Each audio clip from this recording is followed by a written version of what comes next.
His question is framed on the basis of this verse of Surah At-Taghabun. This verse number 15. A'udhu billahi minash shaitanir rajim. Bismillahir rahmanir rahim. Ya ayyuhalladhina amanu inna min azwajikum wa auladikum aduwwan lakum fahdharuhum. So what is the interpretation of this, that from among your It means wives? that one's children can become one's enemy in the sense that if you overlove them, then you forget your responsibility to them and to Allah. The result is as if your own children are your enemies. So one should love the children all right, but moderately, not over much. Over much love destroys the children and makes them your enemy in the long end. It is reported about a child whose mother used to love him over much, and whenever he stole things of the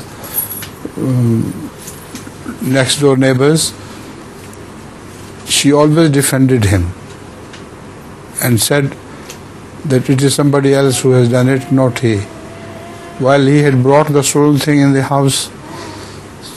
So with the result that he became a regular pakka thief.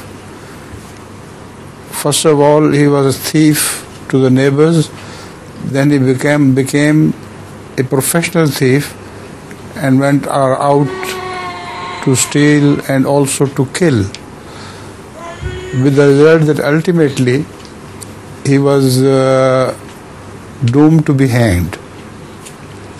Now before hanging, they inquire from the person if they have any last wish he should express. He said, yes, I have one last wish.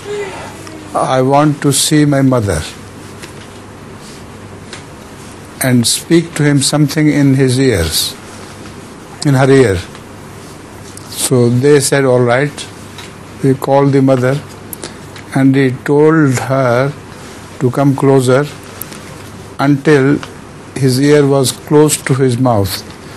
Then he bit his ear off completely, totally, and said, it is your doing. I only wanted to see you to tell you that you have turned me into a thief and a killer as well. So the child became an enemy, in fact. So this is the meaning of this verse.